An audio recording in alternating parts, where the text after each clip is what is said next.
Buenas tardes a todas, buena tarde a todas, bienvenidas a esta tercera sesión del ciclo de webinars de Feministas de Cataluña, ciclo que comenzó el 14 de septiembre con una ponencia sobre acoso y resistencia de las mujeres en el deporte, presentada de manera valiente y fantástica por la deportista Paula da Pena. Seguimos luego con la escritora y chef Mimoun Hamidó y la conferencia basada en su libro No nos taparán.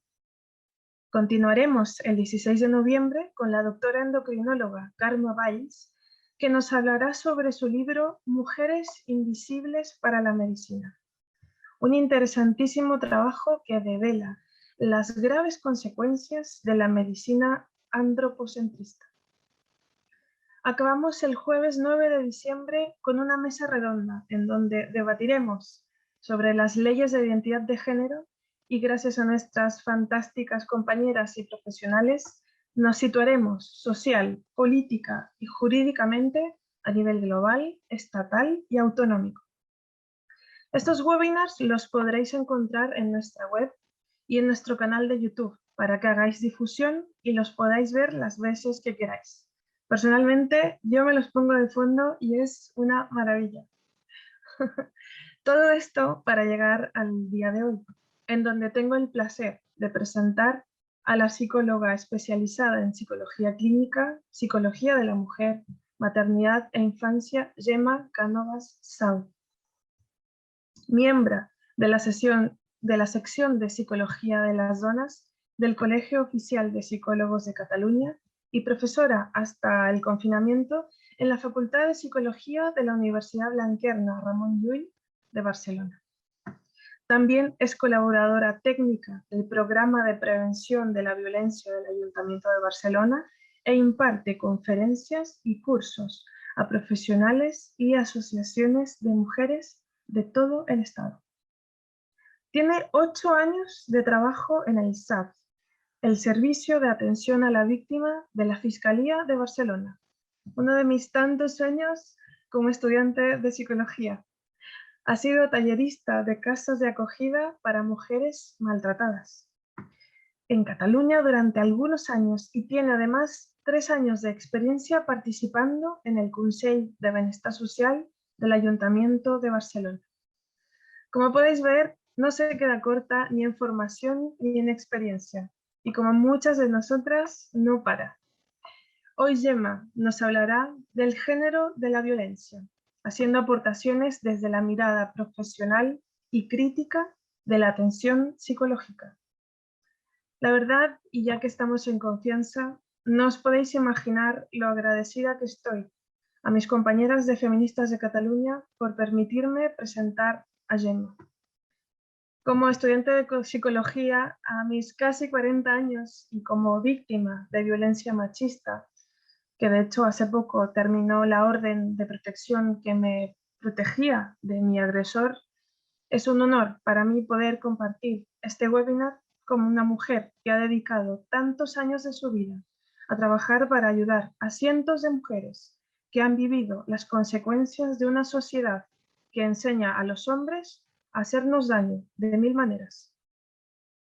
Así que Gemma, antes de darte la palabra, ya que todas tenemos muchísimas ganas de escucharte, me gustaría comentar que acabada la intervención de nuestra invitada, habrá un turno de preguntas y respuestas, de manera que podréis ir escribiéndolas a través del chat o en el apartado de preguntas y respuestas del Zoom. Y sin más dilación, abro turno. Muchas gracias, Gemma. Bueno.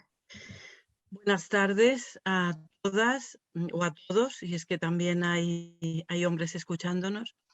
Y bueno, gracias por invitarme a participar en este interesante ciclo de formación, este tema tan complejo y tan duro, al que voy a referirme.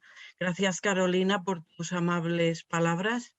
Y bueno, iremos empezando a ver si consigo transmitir un conjunto de reflexiones producto de mi recorrido profesional atendiendo mujeres en diferentes ámbitos, públicos como privados, también en consulta privada, y que ponen en evidencia estas atenciones, la importancia, ¿no?, de esta grave problemática.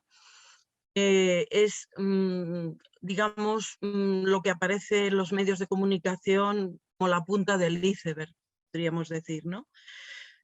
Como ya iré ahora explicando. Bueno, empezaremos por mencionar a modo introductorio que las causas de la violencia de género ejercida contra las mujeres proceden mayoritariamente de una raíz básicamente sociocultural, parten de un desequilibrio histórico en las posiciones de ambos sexos. Desequilibrio que ha producido que la posición del varón sea dominante en un sentido genérico respecto a la mujer. Hay muchos ejemplos de esta situación en el ámbito social, legal, etcétera, que reflejan los efectos del patriarcado durante siglos. Actualmente, en la sociedad occidental especialmente, las mujeres disfrutamos de una igualdad de derechos, pero esto no siempre encuentra una correlación, se refleja en las interacciones interpersonales, en los ámbitos domésticos, laborales, etc.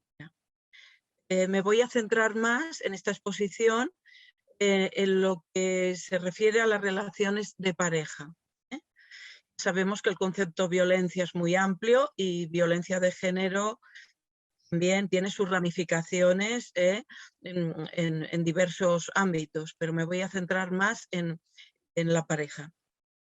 Desde una visión psicológica es desde donde abordaré la exposición de hoy, teniendo en cuenta también inevitablemente la dimensión social. Tenemos que considerar en primer lugar la intersección del discurso social y la subjetividad, que así se podrá entender mejor lo siguiente. Discurso social es como un simbolismo, una lluvia fina que ha ido calando mediante sus mensajes, no solo en el consciente, sino en el inconsciente colectivo, en las familias, los individuos, generación tras generación, influyendo en las relaciones interpersonales, las expectativas respecto a los comportamientos de mujeres y hombres. O sea, es muy importante tener en cuenta esta influencia, ¿no? Intersección de discurso social y subjetividad. La subjetividad tiene que ver con procesos conscientes e inconscientes. Puede estar contaminada por el discurso social en alguna medida. Interacción también con el recorrido vital de cada persona desde la infancia, la historia familiar, los modelos transmitidos por las figuras parentales, etc. Es decir, la percepción subjetiva, cada cual tiene relación con todo ello, una especie de cóctel, diríamos. Otro punto interesante a tener en cuenta para entender esta problemática más profundidad, que las velocidades de los cambios en el discurso social, en el plano legal, no van en paralelo siempre las transformaciones subjetivas, que normalmente transcurren a un ritmo más lento. Desde ahí se puede comprender por qué en países donde en el plano social, laboral y legal las mujeres gozan de los mismos derechos que los varones, la grave problemática se mantiene constante o incluso a veces en aumento en relación a la violencia que las mujeres padecen, ya que ciertos arquetipos que sitúan a las mujeres como dependientes de los varones siguen permaneciendo. La violencia de base es siempre psicológica. Por ello, creo que no debiera diferenciarse la psicológica de la física, sino que siempre psicológica y además puede existir la violencia física, que es distinto. Dice la psiquiatra y psicoanalista Irigoyen, la violencia psicológica es cuando una persona adopta actitudes para denigrar, negar la manera de ser de otra persona. No se trata de un desliz puntual, sino de una forma de relacionarse. Es negar al otro, considerarlo como un objeto. Esto lo he leído, son frases textuales. Aparecen en un libro de esta autora, se titula Mujeres maltratadas, la página 25. Es decir, parte de considerar a la mujer como posesión del varón, no como sujeto, un derecho a decidir por sí misma. Debido a esto, el varón que maltrata, piensa o siente, tiene derecho a ejercer el control sobre las mujeres, sobre ellas, en este caso las parejas, presentarle ese control obsesivo a la mujer como si fuera producto del amor, especialmente en etapas iniciales de la relación, trampa en que muchas mujeres caen. Responder con violencia a las acciones de autonomía de la mujer en el campo de las relaciones sociales, su familia de origen, ámbito profesional, etcétera, etcétera. ¿Con qué objetivo? Para sentirse en situación privilegiada, precisa inferiorizarla de forma frecuente, en privado y a veces también en público. Yo recomiendo vivamente una película, quizá muchas de vosotras habréis visto, se estrenó en España hace unos años, que se titula Doy mis ojos. Esta película refleja de una forma muy clara cómo se va instaurando el dominio, el poder del hombre sobre la mujer. No aparecen escenas de violencia física, exceptuando, bueno, una situación que podría un poco rayar en esto, pero no llega a ser lo mismo. Y este guión, en la película, el personaje masculino, bueno, no quiero adelantar mucho, pero en el sentido de que voy a comentar, descarga en la mujer unas frustraciones personales que él no sabe enfrentar. Esta es la paradoja del maltratador, ¿no? Esta aparente hombría que oculta, no diré al 100%, pero en muchos casos, una debilidad de fondo. También suelen ejercer el obstaculizar el ejercicio o desarrollo de la maternidad de las mujeres que forman pareja, que están con ellos. No establecen comunicación de igual a igual, de sujeto a sujeto, más allá, evidentemente, de las inherentes diferencias individuales como seres humanos que todos y todas tenemos. Esa es una de las claves importantes a tener en cuenta. No hay comunicación de sujeto a sujeto. De forma paradójica, en muchos casos, acaban o suelen también depender de ellas. Hemos de pensar que al tener el foco, ¿no? El foco de atención han puesto encima de lo que hace la mujer, seguir sus pasos, controlar sus movimientos, digamos, esto también les ocupa una buena parte de su energía, ¿no? Psicológica y mental. También es característico que ejercen alternancias entre fases denominadas en la literatura específica del tema, luna de miel, es seguida, bueno, comporta un cierto arrepentimiento, una muestra de arrepentimiento que puede ser más o menos sentido o fingido, y vuelta de entrar en la rueda del maltrato. Esto está ya bastante tipificado a la hora de realizar investigaciones sobre cómo se instala el circuito de la violencia.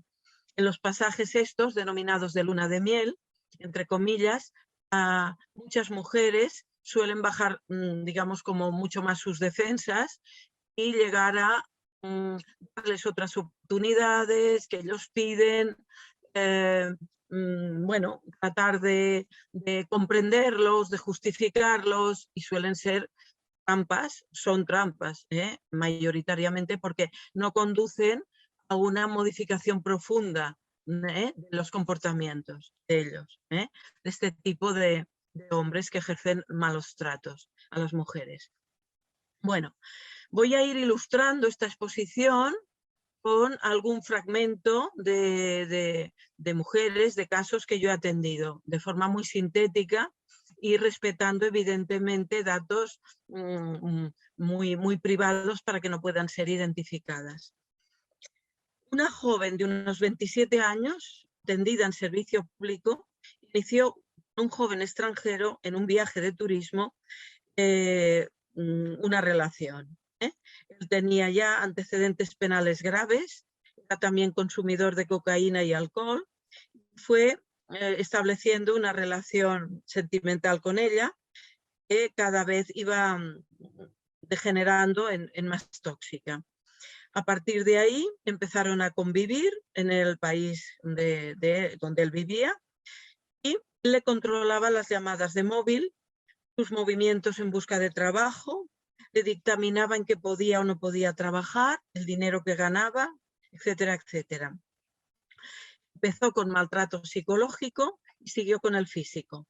Palizas graves que le causaron a esta joven hematomas y alguna fractura. La madre, en España, desesperada, dio ayuda a un servicio público de atención a la mujer y entre la familia y los profesionales trataron de que esta joven regresara y costó muchísimo, pero bueno, al final vino y él se quedó allí. Pero el tema no acabó aquí. Este individuo aparecía en la televisión del país, que estaba incluso buscado por delitos. Ella, aún habiendo regresado a España, seguía manteniendo comunicación con él a escondidas y le reaparecieron ideas de regresar, a pesar de las advertencias de la familia y de los profesionales del altísimo riesgo para su vida. Interesante, que voy ahora a comentar de este caso, es que bueno, yo atendí a la madre en plena pandemia, a distancia, y ella reveló, al cabo de un tiempo, una muy negativa relación con su propia madre, que decía que siempre la marginó y la situó en una posición de incapacitada, criticándola constantemente sin reconocer su autoridad materna. El padre de la víctima, o sea, de la joven, apareció como un individuo en la sombra, un poco relieve para defender a su hija. Lo dejo ahí, para reflexionar y luego tratar de enlazarlo con otras cuestiones que iré explicando. Ninguna mujer está totalmente a salvo, en principio, de interactuar en algún ámbito con un hombre violento, maltratador. Pero sí podemos hablar de algunos factores de riesgo que comportan un cierto, entre comillas, aprendizaje, naturalización del maltrato, aumentan el nivel de riesgo. Como por ejemplo los siguientes. Haber vivido experiencias traumáticas en la infancia o adolescencia. Por ejemplo, haber sido hijas también de una madre maltratada. Haber padecido abusos sexuales en la infancia. Tener un grado bastante importante de vulnerabilidad emocional o baja autoestima profunda. Arrastrar creencias afectivas maternas, experiencias, vivencias de abandono emocional. También le hayan podido influir a la mujer en cuestión ciertas repeticiones de sometimiento no resueltas heredadas vía línea generacional materna. De esto no se habla mucho, pero creo que es importante también tenerlo en consideración. Porque muchas veces en la atención, en los tratamientos de estas mujeres aparecen estas informaciones. Bueno, entonces los indicadores frecuentes, los más frecuentes de instalación del maltrato, los podría resumir en los siguientes puntos. Ejercer control, dominio, introducido de forma progresiva, maquillado de muestras de amor. Etapas de cortejo inicial con despliegue de atenciones hacia la mujer, incluso desmedidas esas atenciones, pueden llegar a ser percibidas como exageradas. Las confunden e interpretarlas como muestras de afecto. Muchas mujeres me han venido a explicar que al inicio de la relación ellos, las iban a buscar continuamente a los sitios donde ella estaba, ya fuera lugares de trabajo, ya fuera hacerlas acompañar, que si tenían que ir a hacer unas compras, y que ellas lo interpretaban como que realmente era un gran caballero, ¿no? Haciendo todo esto. Muchas también llamadas o mensajes durante el día, ¿eh? Esto es muy frecuente. También el control exhaustivo, bueno, va implícito en lo que decía hace un momento, el control exhaustivo de los movimientos de la mujer dentro y fuera del hogar. Esto ya, digamos, cuando ya se ha instalado una convivencia, haya o no matrimonio, me refiero a cuando están conviviendo ya la pareja. Controlar el tiempo, a qué hora vienes, por qué has tardado 5 minutos en llegar, qué estabas haciendo, con quién estabas hablando. El tipo de ropa también es bastante frecuente.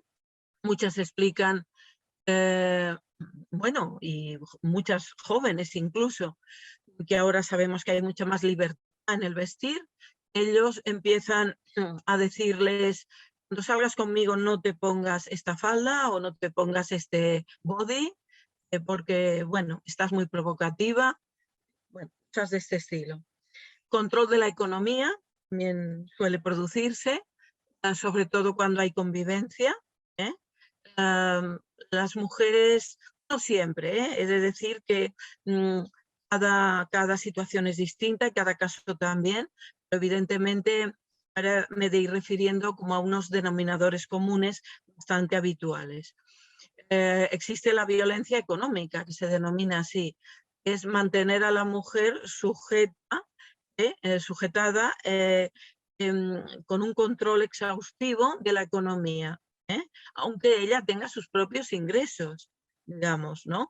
Maneja las cuentas de los bancos, hace y deshace operaciones, en la mayoría de los casos no informa, y bueno, ¿y cuántas mujeres, porque confiaban en ellos, como suelen decir, se han encontrado luego con situaciones muy penosas a nivel económico, de una gran injusticia?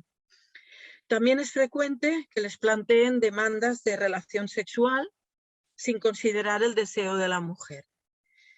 Pueden tener conflictos graves durante el día con ellas y luego demandarles relaciones íntimas de insistencia, como un derecho inherente al ser varón. Esto he de comentar en un paréntesis. También se produce con una cierta frecuencia relaciones de pareja que no se consideran que haya una relación de maltrato instalada, pero tiene que ver con el débito conyugal, ¿no? El denominado deber, ¿no? El deber de tener relaciones, que antes estaba incluso legislado y, bueno, y podía ser motivo incluso de anulación de un matrimonio. Pero aquí lo que observamos es que hay como una división grande entre la relación, la dinámica de la relación, que puede ser sumamente hostil, y ellos exigir relaciones íntimas, desconectando todo lo que tiene que ver con la afectividad, con la empatía, considerando a la mujer que ha de estar a su servicio también en este sentido. Los celos son obsesivos y desproporcionados. Suelen investigar con quién habla la mujer, incluso en su ambiente laboral, si va a tomar el café con un compañero de trabajo, esto está mal visto, o si van a una fiesta los dos, cuestiona cuántas mujeres no me lo han venido a explicar, que las grandes crisis que han tenido al llegar a casa porque ellos les reprochaban que estaban hablando en una fiesta, que han acudido los dos, igual que hablaban con mujeres, pues con algún hombre, por ejemplo, ¿no? Esto es muy frecuente. También es otro indicador muy habitual, el aislamiento social y de la familia de origen de la mujer. El hombre se sitúa como centro narcisista de la relación. Es decir, ellas describen como de forma progresiva su mundo social y familiar se va cerrando, incluso con su familia de origen. Si ellas, por ejemplo, tenían por costumbre visitar pues, cada X días, ¿no?, a algún miembro de su familia, son cuestionadas por ello. Las amistades pues también se resienten y se va como cerrando este cerco, por decirlo de algún modo, que ellos son centro absoluto. También la inferiorización o humillación de la mujer en diferentes contextos. En privado, puede ser también en público. Bueno, cállate, no sabes nada de lo que estás hablando ahora, por ejemplo. Esto es frecuente, que nos lo vengan a explicar, ¿no? En una reunión con personas, con amistades, las hacen callar, les interrumpen las frases, o sea, todo un ataque y derribo, digamos, a la capacidad de expresión y de visibilizar la mujer sus criterios. También suele estar dentro de una cierta frecuencia la utilización de engaños y mentiras de forma frecuente por parte del varón. Por ejemplo, infidelidades no reconocidas, no admitidas, aún con pruebas evidentes, que pueden incluso estas, digamos, como peleas en que ellas pues, han descubierto de alguna forma ya que él las engaña, suelen ir seguidas de unas explosiones de ira por parte de ellos y negando absolutamente la realidad, negándola continuamente. Sí. Si son hombres que además tienen adicciones, estas explosiones de ira pueden ser incluso más fuertes. También hay que tener en cuenta el desprecio o alejamiento de la mujer como pareja cuando pasa a ser madre y la búsqueda en el exterior de la mujer sexualmente atrayente. Es decir, es una característica también bastante frecuente que cuando están los dos, ellos tienen unas tendencias, pero se agudizan cuando aparece el tercero. El tercero o tercera, que puede ser el hijo. El primer hijo de la pareja viene a ser el tercero en la relación. La relación ya se convierte en un triángulo y estos hombres, este tipo de hombres, no suelen soportarlo. Entonces se agudiza la agresividad contra la mujer. Porque es evidente, especialmente en unos primeros tiempos de crianza de los niños, la atención de la mujer como mínimo ha de dividirse. No puede ya dedicarse exclusivamente al narcisismo de ellos, sino que ha de prestar atención a su hijo, su hija. Y aquí es cuando se pueden desencadenar violencias todavía más intensas. Bueno, hay estudios hechos también respecto al incremento de la violencia en mujeres embarazadas, incluso durante el embarazo y en la etapa inicial de la crianza. A ver, entonces, caer en las redes, lo titularía así. ¿Por qué caer en las redes, ¿no?, de ellos? Hay muchas posibilidades en cuanto a la casuística, no es una sola ni mucho menos, pero bueno, puedo comentar alguna.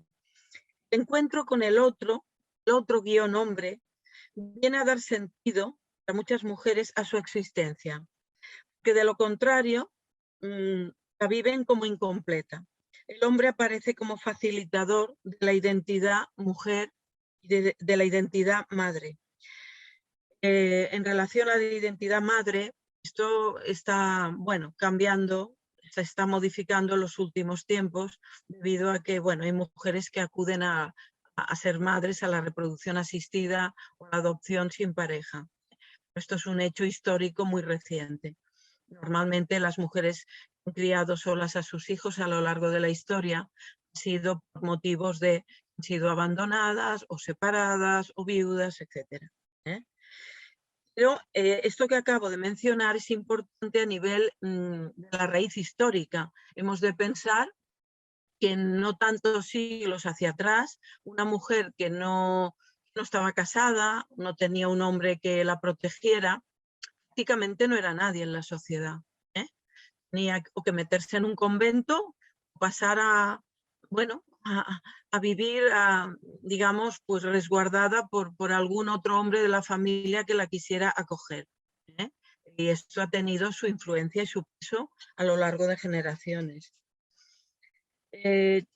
También es interesante tener en cuenta que mujeres vienen a explicar, y en principio sin tener aún planes de ser madres, que en las etapas que no tienen pareja, bueno, se sienten bien consigo mismas. No todas, pero un sector sí. Pero cuando establecen relación con un hombre, y un hombre, digamos, el que entra dentro de estas características, no saben por qué, pero se sienten como atrapadas en una especie de tela de araña, la cual les cuesta mucho salir. Esto es como para pensarlo también, ¿no? ¿Qué relación puede tener lo que comentaba hace un momento, ¿no? El rol social también de la mujer en épocas pasadas, ¿no? Cómo se interiorizó a nivel colectivo, individual. También se observa como una represión de la creatividad, de la autoafirmación personal, en aras de la adaptación a las demandas del varón. Como si las mujeres se dieran permiso a sí mismas, no estoy generalizando, pero digamos, me estoy refiriendo a las que tienen como más riesgo, ¿no?, de sufrir esta problemática. Se dieran permiso a sí mismas para ser creativas cuando no tienen pareja o no tienen una pareja de estas características. En cambio, cuando caen en estas redes, la creatividad disminuye y se instalan en una posición como de cuidadora que espera la transformación de ellos. Es muy frecuente también escuchar frases del estilo: yo ya observaba comportamientos que no me cuadraban, intuía, pero pensaba que él cambiaría, que yo lo ayudaría a cambiar. Si ellas se convierten en madres, se llegan a convertir en madres, de alguna forma pueden trasladar también, en cierto modo, este rol a los hijos, y entonces ellos ya solo la visualizan como madre, no como mujer. Como si, digamos, la identidad mujer hubiera sido como borrada, de alguna forma. Ya no fuera compañera de vida. A ver, otro punto. ¿Existe un perfil estándar de maltratador? La respuesta es no. Aunque hay perfiles que tienen en común la identificación psicológica con un padre maltratador. Es decir, ellos son hijos de padres que han sido maltratadores. O hijos de una madre reproductora de valores patriarcales. A otros se les suman además, ojo con esto, determinadas patologías. Puede ser una estructura psicopática, una estructura muy narcisista, trastornos bipolares, pero por eso he dicho, ojo, esto no significa en absoluto que sea la causa mayúscula de las actitudes que tiene contra la mujer, digamos. Y ahora voy a citar incluso en este sentido unas frases que escribió Eva Ghiberti en su libro Mujeres y Violencias. Recomiendo, que es muy interesante.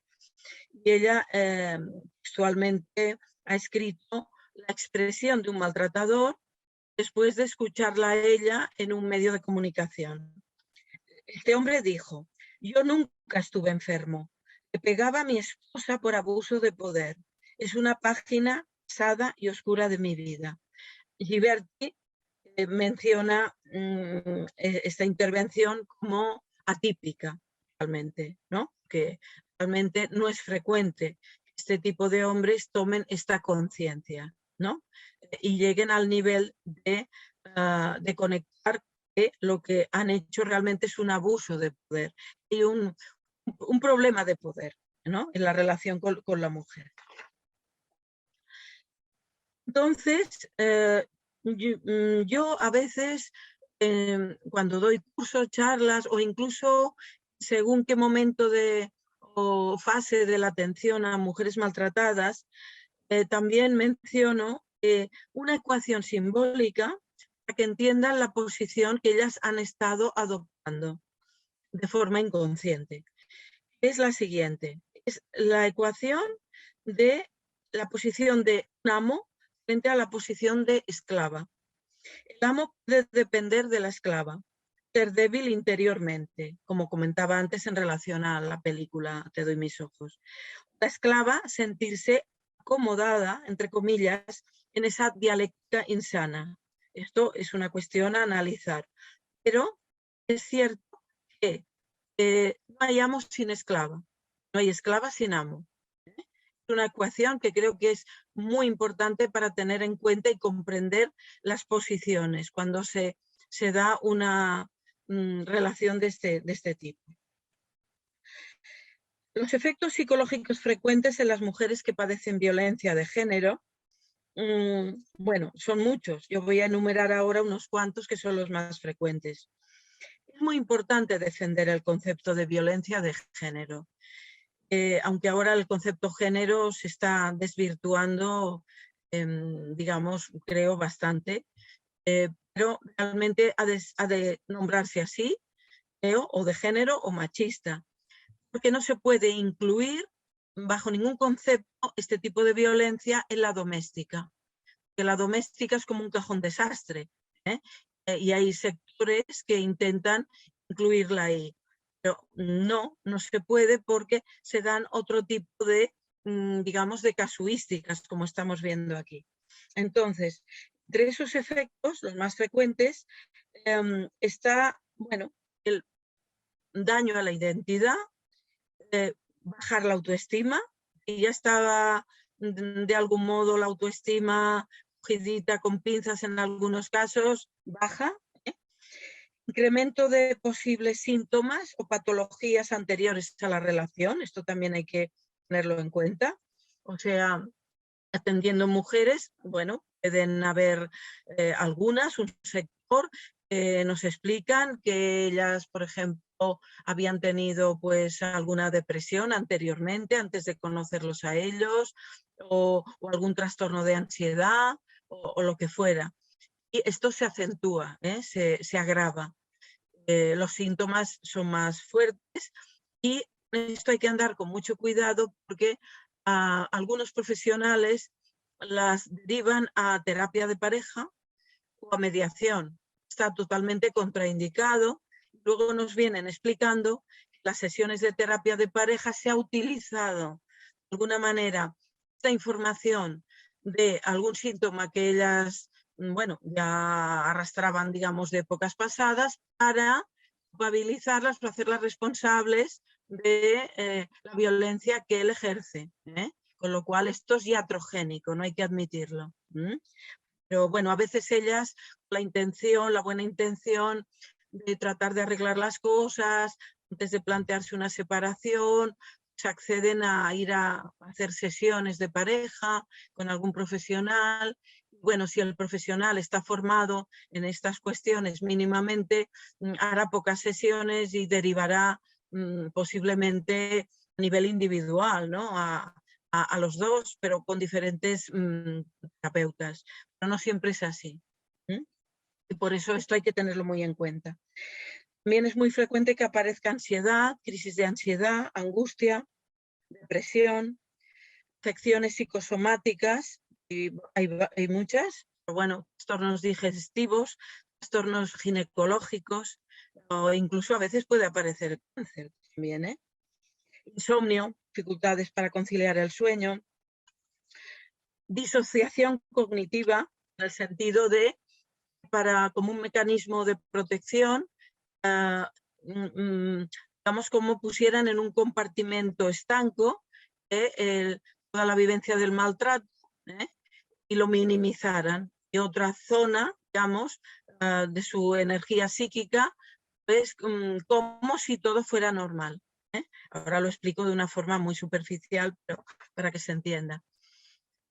También se aprecian fatigas corporales, cronificadas, dolores en el cuerpo, etc. Bueno, otra viñeta, digamos, de atención a una mujer.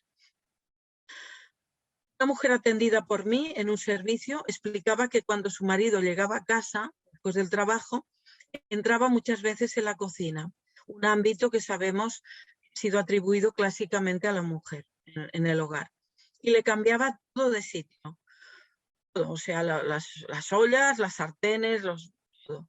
Un día llegó él y al comprobar que ella había pintado o barnizado un pequeño mueble del hogar, entró en cólera. Acabó, además de insultarla repetidamente, atacarla físicamente. Esta mujer se sentía prisionera en su propio domicilio, un temor continuado a realizar cualquier modificación, porque él, el amo, posiblemente la iba a enjuiciar por ello. Aquí se ve bastante claro también en este ejemplo la posición esta de amo que os comentaba hace un momento. Es frecuente la percepción que se va instalando de forma progresiva no satisfacer o cumplir con la demanda del otro, nunca, hagan lo que hagan, lo cual genera una inseguridad permanente en sus decisiones. Además del miedo, que puede llegar a ser terror, a ser insultadas o incluso agredidas a nivel físico. Llegan al punto, que algunas me lo han explicado también, de la forma que cuando él entra en casa, abre la puerta, saber si va a haber violencia o no. Hasta tal punto están observando, ¿no? Desde la posición esta de esclava, el amo cómo va a llegar hoy. El vínculo afectivo con la pareja que maltrata puede estar compuesto también de matices. Son como ingredientes en la relación que sujetan a la mujer psicológicamente, tales como algunos buenos momentos compartidos, las mencionadas fases de luna de miel, que ellos piden perdón y manifiestan que van a cambiar, recuerdos de la etapa inicial en que el proyecto de futuro las llenaba de esperanza, los hijos en común. Esto hay que bien considerarlo, porque por infernales que sean estas relaciones, no es el 100% del tiempo infernal. Esto es importante porque nos ayudará a entender la dificultad que a partir de este cóctel tengan muchas mujeres la percepción, a lograr una percepción de globalidad negativa, perjudicial para su vida, en el aspecto puramente emocional. Y sentir que siguen malviviendo así, caen en una sensación de vacío. A este aspecto me referiré posteriormente. Es decir, es como si fragmentaran cognitivamente muchas veces las conductas de ellos, como si ellos fueran dos personas, no una. Y esto es uno de los trabajos que hacemos luego, la atención psicológica, justamente logren la percepción de que ellos son el mismo. El mismo cuando parece más amable, el mismo cuando las maltrata, las ofende, incluso las pega. La parte de ellos, a ella les atrae, que corresponde también con una idealización, que estaría en contraposición con la faceta agresiva. Yo muchas veces les digo, pero bueno, todo va en el mismo pack. Entonces, claro, tienen a veces como que racionalmente lo entienden, claro, lo que les cuesta es esto interiorizarlo, integrarlo, ¿no? Algunas frases frecuentes de las que escuchamos, atendiéndolas, y puede haber muchas más, no sé por qué aguanté tanto. Esto ya cuando pueden tomar una perspectiva, ¿no?, respecto a la situación que están viviendo. Me iba quedando pequeña, con poca autoestima. O sea, él agrandándose, engrandeciéndose y ellas empequeñeciéndose. Tenía y tengo miedo a quedarme sola, vacía. Me siento traicionada y engañada. Necesito encontrarme a mí misma. Esto cuando ya pueden, digamos, decir estos que ya están en fases como más avanzadas, recuperación. Todas estas expresiones verbales tienen un denominador común, independientemente de que provengan de mujeres con distintas historias particulares. Es la posición subjetiva condicionada por el sometimiento al otro. Los casos evidentes en que se constata que la relación viene marcada por actitudes claramente machistas por parte del hombre, desembocando en maltrato psicológico, aunque exista contención en el plano físico, se reproduce el tipo de vínculo que me he referido, amo-esclava, ocupando ellos el lugar el varón, el lugar de amo, y el lugar de esclava la mujer. Las hemos de ayudar a que salgan de esa posición de esclavas. Se establece muchas veces el paralelismo con el síndrome de Estocolmo. El síndrome de Estocolmo, como sabréis seguramente, se define como la tendencia del secuestrado, la secuestrada, a identificarse con el secuestrador tras un periodo inicial. Tiene mucha relación con aspectos de la pura supervivencia. Algo parecido es lo que les ocurre a las mujeres cuando viven estas situaciones. En cuanto a las líneas de, forma de abordaje y la recuperación, para tratar de ayudarlas en la recuperación, hay que decir que toda mujer maltratada tiene frecuentemente en algún grado dañada su identidad personal. En base a ello, la atención psicológica debe contemplar lo siguiente: las características particulares del caso por caso, porque tengamos en cuenta que, claro, a la hora de investigar, hacemos generalizaciones, pero cada mujer es diferente, es un mundo, tiene unas características, su situación, y es conveniente que las profesionales no nos anticipemos, eso es muy importante, a hacer ciertas hipótesis diagnósticas, si no están confirmadas, o precipitándolas, por ejemplo, hacer determinados pasos o movimientos, ellas no los tienen elaborados. Esto es algo que últimamente ya se ha ido teniendo cada vez más en cuenta, pero hacía años, con toda la buena intención, se las empujaba, por ejemplo, a denunciar, ¿no? No estaban preparadas para ello, lo cual las ponía aún más en riesgo. Habría que ver cada caso y cada situación, evidentemente, pero la mayoría de los casos da mucho mejor resultado invertir un tiempo previo en la elaboración, la preparación, para que la mujer esté preparada si es que quiere denunciar, para que luego, después, posteriormente, no vaya y retire la denuncia o se ponga todavía en más riesgo. También hay que tener que hay que tener una escucha muy respetuosa, respetar sus tiempos internos. Cada mujer tiene sus tiempos. Claro, valorando evidentemente la situación global, el índice de riesgo, todo esto, ¿no? Pero respetando los tiempos. Ayudarlas a reconectar con su verdadero potencial, recuperando la confianza en sí mismas. Las suelen tener bastante debilitadas.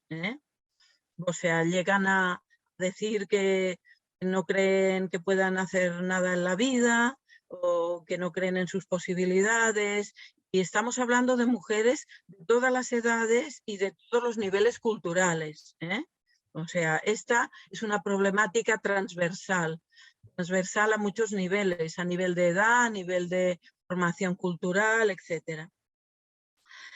También es muy importante tener en cuenta que tienen que atravesar duelos, y hay que hacer un acompañamiento en la elaboración del duelo. El duelo no solo por la pérdida del vínculo con la pareja, sino por el proyecto en común con él y de familia. O sea, también verbalizan con una cierta frecuencia que se lamentan de que el proyecto que habían trazado ha fracasado. Que hay un duelo por el proyecto también, no solo por la pérdida de la relación con el hombre en los aspectos que de alguna manera parecía que las compensaba, o las sostenía en esa especie de falso equilibrio. Por tanto, ayudarlas al divorcio emocional, la desvinculación afectiva con el maltratador, suele ser más costoso, más difícil que el tramitar los papeles de una separación o de un divorcio. El divorcio emocional es más difícil. Bien, tener en cuenta que habrá que analizar hasta qué punto les han podido influir los mensajes provenientes del entorno familiar. Mensajes maternos o paternos, o sociales también, que puedan ser paralizantes. Por ejemplo, hay que aguantar por los hijos, la imagen externa que ellos daban, que en ocasiones es muy diferente a la que presenta en la relación en el ámbito privado, y esto también las desorienta muchas veces, que van recibiendo inputs del exterior, les dicen, uy, pues sí, decía un encanto de persona, pero si era un hombre tan que prestaba a ayudar a los demás, tan cordial, tan sociable, bueno, entonces, claro, esto es les hace muy difícil. Yo recuerdo una joven, bueno, era una madre joven que tenía una niña de unos 4 o 5 años, me decía, ¿sabe lo que más me está costando para desvincularme de él? Mi madre siempre me repetía, si te has de separar, espera hasta que tu hija tenga 18 años. Es más difícil contrariar a una madre cuando emite ese tipo de mensajes, cuando ella realmente tenía, bueno, yo la atendí en un servicio de fiscalía, o sea, que una mujer que no solo había padecido maltrato psicológico, sino físico también. La madre le estaba diciendo que esperase, ¿eh? O sea, y a ella le costó mucho poder trascender ese mensaje materno, iba en la línea de espera, o sea, aguanta, ¿no? En el fondo todas aguantamos, todas sufrimos, etcétera, este tipo de mensajes. Además, les pueden generar sentimientos de culpabilidad, en algunos casos, y que habrá que también como decodificar. Decodificar también aspectos relativos a las experiencias de su historia vital que hayan podido bloquearlas.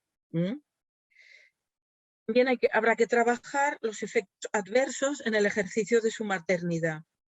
O sea, ser maltratadas a través de sus hijos. Esto está ocurriendo, esto es muy actual. Hijos que están muchas veces en riesgo durante las visitas con los padres. Hijos puestos en el lugar de cómplices paternos para destruir la imagen materna. Hijos padeciendo graves carencias económicas, aunque ellos tengan posibilidades. A veces muchas posibilidades, algunos. Provocar la ausencia o impedimento de comunicación de la madre con los hijos. O sea, incluso estando esto legislado en los convenios. O sea, quitarles los móviles a los hijos para que no puedan hablar con las madres en los días de visita o de pernoctación. Bueno, es todo un tema. Esto nos requeriría, sino un seminario, realmente otra conferencia, porque se están aplicando custodias casi se parecen a las compartidas en separaciones o divorcios que ha habido pruebas contundentes de violencia y de malos tratos. Esto hace sufrir mucho a las mujeres. Es un plus añadido que muchas veces lo arrastran y lo siguen viviendo años después de la separación efectiva, aunque estén viviendo ya en casas diferentes. Entonces, algunos obstáculos frecuentes que encontramos o que encuentro en la atención a estas mujeres que padecen violencia son, por ejemplo, oscilaciones respecto a la desvinculación con el otro. Pueden reflejarse en retiradas de denuncia, acudir al domicilio solas a recoger enseres o acudir a citas solas cuando hay un nivel de riesgo importante. Con esto tenemos que estar muy atentas, tanto a nivel psicológico como los servicios de atención, digamos, como, bueno, social y cuando hay intervenciones legales. Terror a la reacción del otro cuando están en fase de separación. Los temores derivados de la utilización de los hijos, como mencionaba, y bueno, y también mecanismos defensivos, ¿no? Como son, por ejemplo, minimizar las actitudes del maltrato. Temor a la pérdida de la función. O sea, hay toda una energía psíquica, mental, que ellas han depositado en la interacción con estos hombres. Cuando esto se va cortando, pueden pasar fases en las que se sientan como en el vacío, hasta que vayan recuperando esta energía para sí mismas. El temor a la soledad y el temor a no reemplazar el hueco de la expareja. Pueden también atravesar periodos en los que sientan que han de ya buscarse otra relación rápido. No digo que le pase a todas las mujeres, pero algunas sí, como para llenar ese vacío. No sé cómo voy de tiempo, aún tengo un tiempo, ¿no? Creo que sí. Bueno, del temor a la soledad, pienso, también por eso lo he incluido en la exposición de hoy, que pienso que es como una vertiente, está poco aún explorada, que es muy importante trabajarla a nivel preventivo, también en la atención a las mujeres, que subyace muy frecuentemente ese temor. Bueno, otro fragmento de atención que voy a leer. Mujer de unos 35 años que se lamenta de establecer relaciones afectivas con hombres en que la manipulan y la humillan. Su madre padeció hace años violencia con una pareja, pero minimiza lo vivido y le transmite a su hija el mensaje de que hay que adaptarse y que ella es una quejosa que siempre está inconforme. De hecho, su madre le explicó que su pareja actual le ha sido infiel. Y cuando la hija, o sea, la persona que yo atendía, le indicó que esta relación no era positiva para ella, la madre le respondió que no tiene importancia lo sucedido, o sea, lo minimiza. Esta mujer la define, la hija, como poseedora de aparentemente gran carácter. La hija se ha encontrado sola en muchos momentos clave de su vida, sin el apoyo materno. Es que más allá de esto, le ha transmitido en espejo el mensaje de que las mujeres es normal que sufran, es normal que aguanten, y esto le está ocasionando problemas en las relaciones con los hombres. A esto se suele sumar normalmente un padre, una figura paterna ausente o que no interviene de forma adecuada y digamos, no le proporciona a la hija seguridad en sí misma. Hay unos factores poco visibles que también es interesante considerar, que tienen que ver con esto que estaba hablando ahora a través de este caso. La interacción madre-hija y los tipos de mensaje transmitidos o captados de forma no solo consciente, sino inconsciente. Los silencios, los tabús, el problema derivado de la falta de autoridad materna, los reproches continuos dirigidos a la identidad de la hija. Entonces, el temor profundo a la soledad tiene que ver y conecta con una dificultad de encontrar el lugar interno como sujetos. Carmen Albor diferenciaba la soledad de ser solitaria y opinaba que en épocas anteriores una mujer sin pareja o era calificada de fresca, como la mujer sin decoro, sin honra del siglo XVI o XVII, o de solterona. Y explica que cuando una mujer se separa o divorcia y le preguntan con frecuencia si va a rehacer su vida, en el fondo se están refiriendo a si va a poner a otro hombre en el lugar del anterior. Esta tesis sostenida por Albor, desde un enfoque social, tiene su conexión en el plano psicológico, ya que han ido calando estos mensajes en el plano personal y colectivo desde hace siglos y aún en la actualidad, aunque parezca paradójico con el nivel de autonomía que las mujeres han alcanzado en muchos lugares del mundo, en cuanto a autonomía económica, libertad en cuanto a sus decisiones sexuales, etcétera, etcétera. Pero en lo profundo parece que subyace muchas veces, si hay una ausencia de varón, una mujer no puede, digamos, disfrutar de la vida. También Lagarde señala al respecto lo siguiente: el miedo a la soledad es un gran impedimento en la construcción de la autonomía, porque desde muy pequeñas y toda la vida se nos ha formado en el sentimiento de orfandad, que se nos ha hecho profundamente dependientes de los demás y se nos ha hecho sentir que la soledad es negativa. Esta autora diferencia entre soledad y desolación. La desolación tiene relación con un sentimiento profundo de abandono existencial. Y muchas mujeres que yo he atendido y escuchado y escucho, creo que padecen este sentimiento profundo de abandono existencial. Duelo por el proyecto de familia, ya lo he mencionado antes, y de pareja, también es muy importante a considerar. Entonces, ya acabando, en cuanto a las medidas preventivas, diría que habría que incidir en las primeras fases de la relación para, digamos, ayudar a las mujeres a que lo detecten cuanto antes, ¿no? El tipo de dinámica que han establecido con el maltratador. No aplazar las consultas, los servicios públicos o privados especializados. Hay una gran labor a hacer en cuanto a advertir de los riesgos. Ya se está haciendo, se está haciendo, pero bueno, yo creo que hay que insistir y profundizar. Potenciar grupos de reflexión de madres y padres, pero no esperando que los hijos lleguen a la adolescencia, sino antes. También de madres de forma diferenciada, con hijas, de madres con hijas, antes de que llegue la pubertad. No es incompatible diseñar grupos de reflexión mixtos de madres y padres, aunque existan también grupos de madres, porque van a hablar de una manera y van a decir unas cosas que estando ellos es difícil. También en la misma línea establecer grupos de reflexión de adolescentes mixtos y también por sexos diferenciados.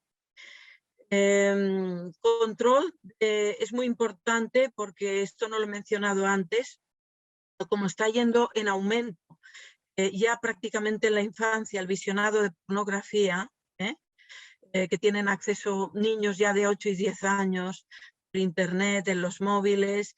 La pornografía está absolutamente contaminada por esquemas y roles machistas, patriarcales, ya que es un medio de cosificación de la mujer, está haciendo estragos en la adolescencia y especialmente en las jóvenes. Habría que a este nivel hacer mucha prevención. Y a través también de los medios de comunicación. Tienen también un papel importante en todo esto. Poner en valor la dignidad personal, en este caso de las mujeres, de las jóvenes, de las mujeres más mayores. En épocas pasadas se hablaba del honor. Yo pienso que ahora en la actualidad hay que poner en primera línea la dignidad, hablarles de la dignidad personal, la dignidad de ir por delante de vínculos afectivos determinados, expectativas de relación de pareja, etcétera, etcétera. Aunque la pedagogía sea necesaria, porque pienso que sí, incidir en el plano más visible, social, educativo, o la modificación de las leyes para que sean igualitarias, es imprescindible en la sociedad, al igual que ocurre en las personas a nivel individual, que lo reflexionado no quede únicamente en un plano racional, sino que sea integrado a nivel global en el área de los afectos y las emociones. Una prueba de la limitación que tiene la pedagogía es, por ejemplo, toda la inversión que se hizo para la educación, la denominada educación sexual, en institutos, etcétera, que se quedó en un plano puramente pedagógico, en la mayor parte de las ocasiones, sin introducir, digamos, el ingrediente de todo lo que configura el mundo emocional, el mundo de la afectividad y sobre todo este tipo de, digamos, de transmisiones o cuando se establecen dinámicas de grupo para hablar de estos temas, tienen que pasar por la reflexión personal. Porque si se quedan en normativas pedagógicas, las personas dicen que sí, que muy bien, que lo han entendido, pero luego no sirve de mucho, que siguen repitiendo, cayendo en los mismos errores. Por tanto, creo que es importante tener en cuenta esta otra dimensión, ¿no? Que cale hondo, ¿no? La única manera de que cale hondo, otra manera distinta de percibir las dinámicas de relación, es que la persona pueda integrarlo en su subjetividad. Las transmisiones verbales y a través de actitudes en línea generacional materna, madres a hijas, considero que son fundamentales. ya que las madres actúan como correas de transmisión, consciente o inconscientemente, de los mandatos patriarcales. Está estudiado desde la psicología especializada en la mujer, que la mujer madre, que a la vez también es hija, parte de un sustrato vivencial que la posibilita para reproducir y transmitir mensajes, para dotar a su hija de una caja de herramientas que le permita enfrentar su posición frente a su vida y sus relaciones, con ciertas garantías de autovaloración personal. Cuando las madres tienen metafóricamente su caja de herramientas medio vacía o inservible, estar ellas mismas carenciadas, de mal forma podrán dotar a sus hijas de recursos para situarse de la forma más saludable posible en sus relaciones de pareja y frente a la vida misma. La figura materna, pues, sea o no biológica, es esencial como referente para la construcción de la identidad de la mujer, fortalecida, independientemente del tipo de intervención paterna. O sea que si hay una intervención paterna que va en esa línea, pues mucho mejor. Pero si no, la mujer tiene mucho más peso, lo que le transmite una madre. Creo que me he alargado ya bastante porque tenía también como unas estadísticas, pero si acaso en el coloquio ya, si conviene, las leeré. Muchísimas gracias por la atención y perdonad si me he extendido. Gracias a ti, Gemma. La verdad es que estamos bastante impresionados con la cantidad de datos que has arrojado, con la calidad de tu ponencia tan bien estructurada. La verdad es que es impresionante la cantidad de información que has vertido y realmente es que es imposible alejarse de la realidad con tantos datos, ¿no? Y con la experiencia que tú has tenido trabajando con mujeres, ¿no?, víctimas de violencia. Ha sido curioso Muchas también gracias. por favor, ha sido curioso como también a medida que tú ibas hablando, se iban presentando preguntas que ibas respondiendo de la misma manera. Es una muestra más de la calidad de tu ponencia. La verdad es que te lo agradecemos enormemente.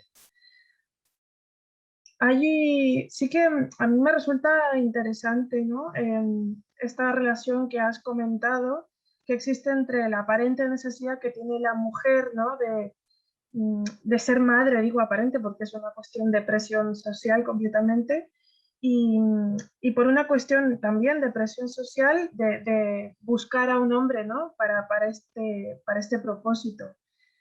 ¿Cómo es que esto ha ido cambiando a través de la evolución de la libertad, ¿no?, que puede obtener una mujer, tanto a través de la posibilidad de abortar como de decidir realmente de no ser madre, ¿no?, de rebelarse, ¿no?, ante esta presión social, ¿no?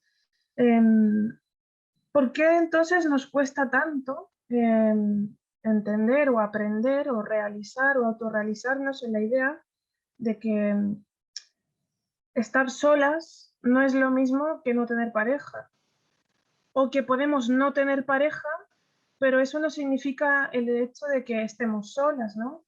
Tú explicaste muy bien estos conceptos de soledad relacionado con desolación, pero es que aún así no hay una relación. O sea, quiero decir, yo puedo perfectamente no tener pareja, pero no estar sola. ¿Por qué nos cuesta tanto entender esto? Y porque en realidad esto nos lleva, ¿no?, a caer en relaciones quizás más rápidas o con menos profundidad y en consecuencia más tóxicas, evidentemente. Ahora que he abierto el micro, es importante tu pregunta, Carolina. Bueno, pienso que los factores son diversos. Evidentemente siempre hay que tener en cuenta la historia vital de cada mujer, porque eso también influye, como he dicho antes, pero no olvidando que heredamos de alguna manera siglos a través de los cuales el arquetipo de mujer iba siempre unido a que un hombre la protegiera, bueno, fuera como su escudo, bueno, o cosas que eran peores, ¿no? Pero digamos en el plano social, bueno, de hecho aquí en nuestro país, hace unos años una figura legal que se denominaba cabeza de familia. Cabeza de familia normalmente era el hombre. aunque, bueno, un matrimonio era siempre él. Si había matrimonio, era él. Solo los casos de que una mujer estuviera soltera, ¿no?, o fuera viuda, podía ya otorgarse ese papel. O sea, esto ya es un ejemplo, digamos. Además, la cabeza pensante. Sí, sí, Digamos sí. que actualmente esto se ejerce en ciertas áreas, ¿no? Sí, Pero hay muchísimas mujeres que ya no se encuentran en esta posición, sin embargo, continúan teniendo este pensamiento que les cuesta mucho saber estar sí. solas, ¿no? Como si estuviera muy, muy arraigado. Y es cierto que hay esa diferencia entre no tener pareja o vivir aislada, o el concepto este que Lagarde denominó, ¿no?, de desolación, es muy diferente. ¿Eh? Exactamente. A ver, el deseo de tener pareja en sí no es algo extraño, ni tiene por qué ser, digamos, problemático, es un deseo humano, lo pueden tener cualquiera, digamos. Pero la cuestión está de fondo en relación a las mujeres, el mito de la media naranja. Parece que a veces nos hace reír un poco y como si ya estuviera pasado de moda, pero en el fondo lo ilustra muy bien, ¿no? Es sensación de incompletud, ¿no? Tiene que venir otro a completar.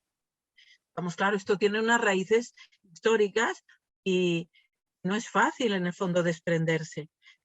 Si a lo que se arrastra a nivel histórico le sumamos algún condicionante se haya podido tener en el plano del recorrido vital, ¿no?, digamos desde la infancia, la adolescencia o de familia, pues aquí ya tenemos, ¿no?, como unas causas como es más fácil que se produzca esta sensación. Y, y realmente el tema de la soledad es un tema que no en una primera fase de atención, pero en fases ya más avanzadas emerge casi siempre, o casi siempre, y lo hemos de trabajar con las mujeres psicológicamente, porque es muy importante, que Y es si muy no, común, como dices tú. sí, sí, sí, sí. Incluso diré más, en talleres de autoestima que he llevado a cabo para mujeres, no eran específicamente para trabajar cuestiones de malos tratos. Esto ha surgido también, ha surgido bastante.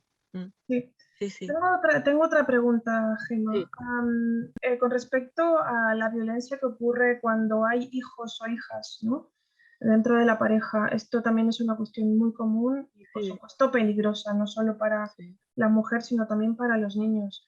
sí. ¿Cómo podemos gestionar o cómo se puede gestionar las posibles secuelas que existen o que se trasladan hacia estos hijos o hijas?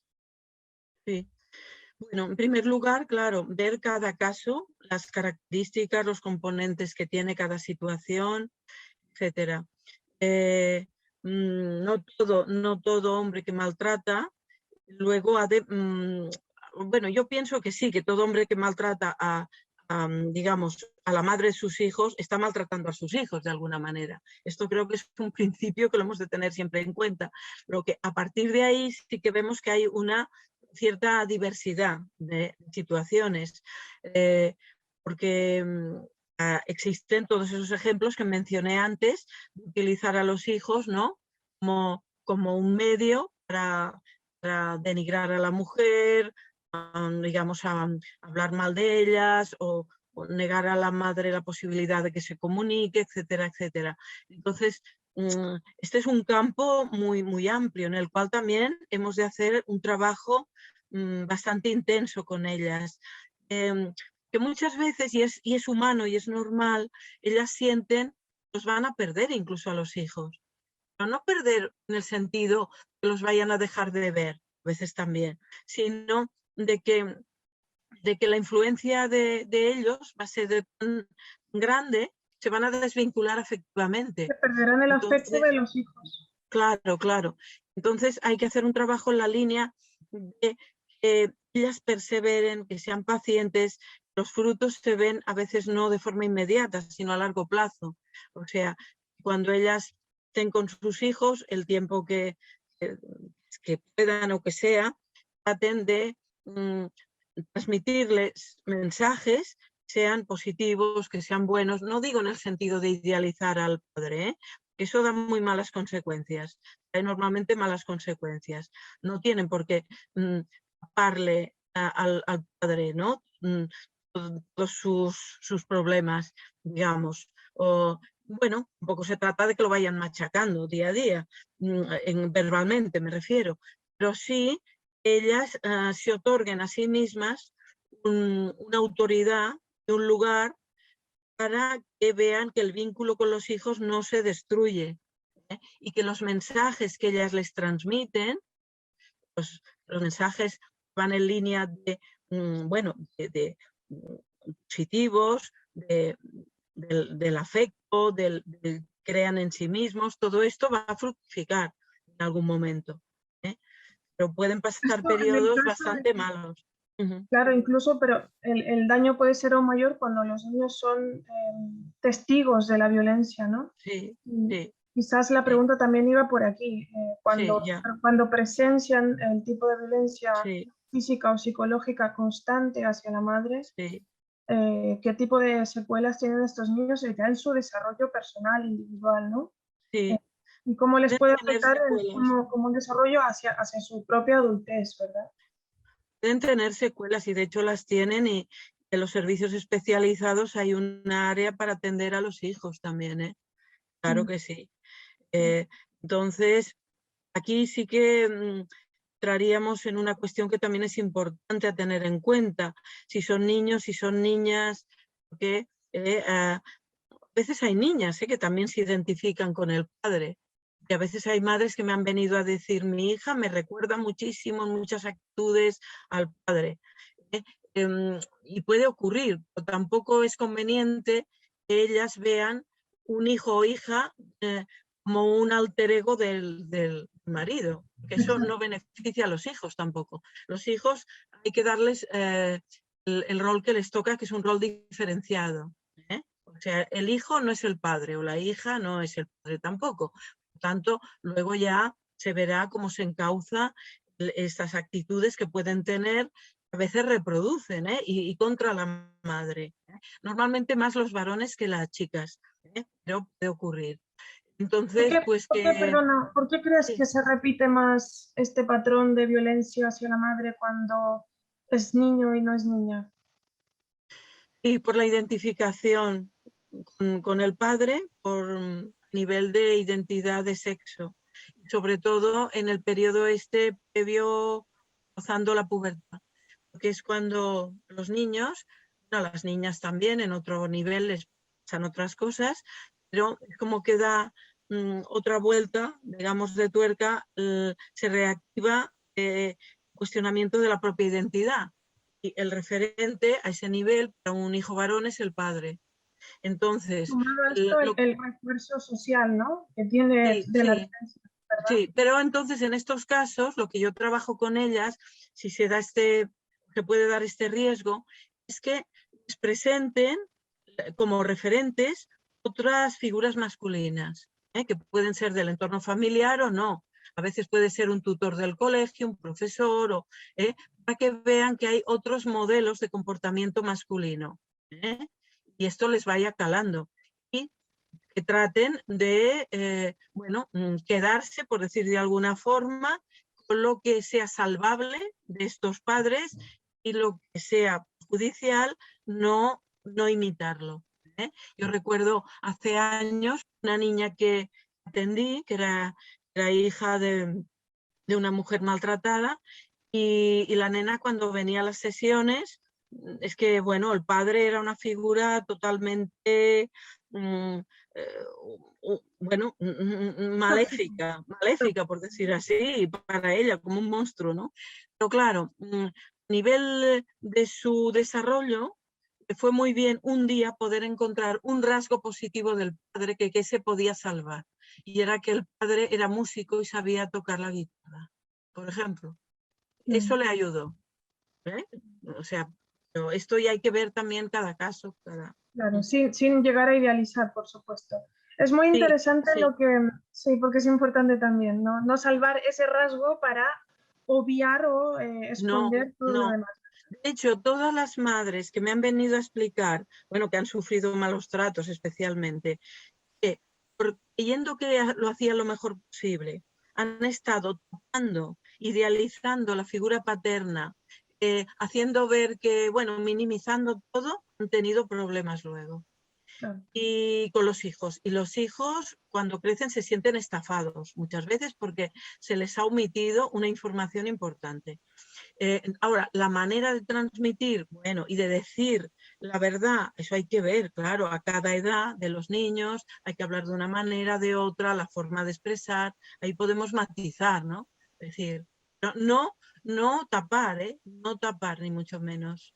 Por supuesto, es algo que no se nos enseña, como has dicho tú también, que dentro de la actual, digamos, educación sexual que se instauró en la pedagogía en este país, por supuesto, existe en esta educación, pero se ha dejado completamente de lado la parte emotiva, la educación en cuanto a emociones, ¿no? A expresar, a comunicar y también a percibir, ¿no? La emoción del otro. Sí, claro. Es muy interesante, pero todo esto que me has comentado me lleva a otra pregunta. Cuando mencionaste, pues, digamos, algún rol de ejemplo que podría servir de un hombre que no fuese este maltratador, ¿verdad? ¿Qué piensas tú de estos nuevos talleres de nuevas masculinidades que se imparten en los ayuntamientos o incluso que vienen desde el Ministerio de Igualdad? Ujú. ¿Sirven? ¿No sirven? ¿Son reales? ¿Realmente existen las nuevas masculinidades o no? Bueno, yo no he intervenido, esto honestamente lo tengo que decir, no he intervenido directamente como profesional en los diseños de estos talleres ni he asistido a ellos. Depende de cómo se plantee. Si en el planteamiento de estos talleres, digamos, se aborda el ser un hombre no ha de ir unido al dominar, por ejemplo, ¿no? Sino al respeto, a relacionarse con respeto, en general con las personas y también con sus parejas, pienso que van en buena dirección. ¿eh? Ahora, claro, habría que ver cómo, digamos, que se está trabajando de fondo, porque, claro, ahora estamos en un momento delicado con todas estas cuestiones y que se entiende por el concepto hombre también, ¿no? A nivel, sobre todo, de identidad psicológica, me refiero. Que claro, ahora, teniendo un ejemplo que no tiene que ver con los malos tratos en principio, pero a veces hay mujeres que escucho que se quejan porque los hombres, cuando acaban de tener ellas un bebé, quieren intervenir tanto, ¿no? Para, digamos, para implicarse, que se quejan de que les falta espacio a sí mismas para ir practicando. O sea que a veces hay que matizar estas cosas, cuando se considera que un hombre ha de intervenir para favorecer, ¿no? Que la mujer, ¿no? Se sienta comprendida. O sea, a veces también es respetándoles sus espacios, no inmiscuyéndose demasiado. Una cosa es colaborar, implicarse y otra es inmiscuirse. O sea, aquí hay matizaciones, digamos, ¿no? Pero bueno. Muy Sí. interesante. Intentamos un poco resumir las preguntas y las respuestas para que se puedan realizar Sí, todas, sí, ya que sí. la verdad es que es muy interesante el tema y tienes tanto conocimiento que dan ganas de estrujarte ahí lo máximo posible. Bueno, si queréis habrá más ocasiones también. Sí. Hay una última pregunta que también es muy interesante y tiene relación con los SIAD, los centros de atención, ¿no? Sí. ¿Cómo es posible y por qué crees tú que funciona de esta manera y qué podemos hacer, ¿no? Que solamente se recibe una atención desde el SIAD como mujer una vez que has realizado la denuncia. ¿Qué pasa si no denuncias un maltrato ante la policía, incluso presentando parte de lesiones en el hospital? Sabemos que el hospital tiene obligación, ¿no?, de presentar las lesiones al juzgado, pero si tú no presentas una denuncia directamente, ¿por qué no puedes acceder a los servicios que proporciona, ¿no?, este servicio del SIAD? Mira, yo, por ejemplo, los años que estuve trabajando en el Servicio de Atención a la Víctima, que era un servicio que había en la ciudad judicial, luego lo suprimieron, lamentablemente, en Fiscalía, allí atendía a mujeres que todas habían transitado por una denuncia previa. Eso funcionaba así. Pero también estuve un tiempo en un servicio municipal de atención a la mujer y allí atendíamos mujeres que no habían denunciado. O sea que, bueno, yo creo que es un tema a debatir, ¿eh? Habría que, o sea, porque si realmente importa mucho la prevención, creo que la prevención es favorecer a las máximas mujeres posible. Otra cosa es que los servicios estén desbordados. Eso es otra cuestión, ¿no? Las Pero están profesionales hacen desbordados lo que porque pueden, pero claro, las horas son las que son y se da hora también o visita cuando se puede y muy espaciadamente. Esto me ha pasado a mí también en el servicio del Instituto Català de las Donas, que bueno, que a veces hacíamos alguna excepción en función del nivel de riesgo, pero que a veces lamentablemente se le tenía que dar hora al cabo de un mes a una mujer, igual lo necesitaba antes, ¿eh? Pero pues sí, es un tema a debatir ese. Que es, está claro que hace falta definitivamente destinar más recursos a este tipo de sí, atención, ¿verdad?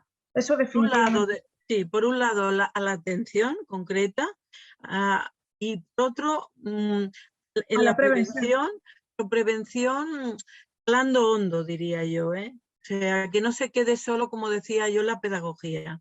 La pedagogía es importante, pero no es suficiente. Hay una pregunta bastante recurrente y tiene mucho que ver con mujeres que tienen amigas que reconocen o identifican a la pareja de la amiga en un maltratador, Sí, eh, sin embargo la amiga no es capaz de verlo. Tú en tu ponencia diste algunas pautas como para ayudar, ¿no?, a esta amiga, pero la verdad es que es algo muy, muy recurrente y se entiende que es muy complicado, depende cómo te acercas, no sí, alejar a tu amiga porque sí, puedes correr el riesgo de que deje sí, de contarte cosas, ¿verdad? sí, sí, Entonces, y esto hace que se acerque más al maltratador, sí, porque en sí, cierta manera ella lo que hace es justificarlo constantemente. sí. Puede, de forma paradójica, aparentemente puede favorecerse un mecanismo como de negación, un Exacto. reforzarse más, porque lo viven como que las están presionando y bueno, y entonces, pues bueno, sí, pues Y en entonces contrapartida, claro, se aferran aíslan más más. del entorno, claro. Sí. ¿Cómo, Entonces, sí, sí, qué no, podemos no, hacer como dices, amigas, ¿no?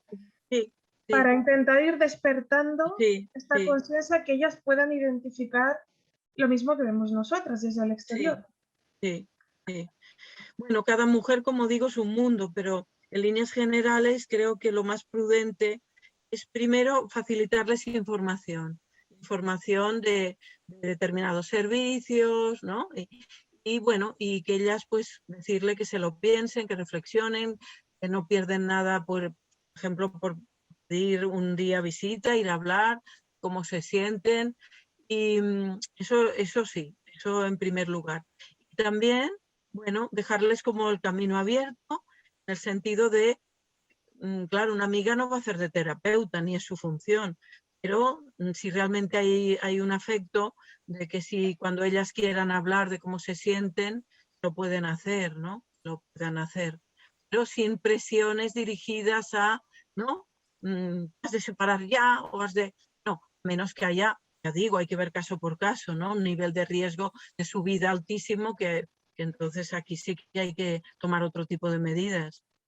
Mm. Pero, pero sí, sí, Y es sobre todo verdad siempre que estar ahí, ¿verdad? sí, Porque sí, sí, sí, es muy, muy importante esto. sí, Ocurre que hay amigas que se acaban, digamos, cansando, sí, porque es cierto que hay momentos sí, en que la pareja, la amiga, ¿no? En este caso, es capaz de darse cuenta, tiene como sí, momentos de lucidez en los que ve que sí, está con un hombre que no le hace bien, sí, sí, y eso es un momento clave para estar sí, ahí, porque es cuando ella más nos necesita. sí.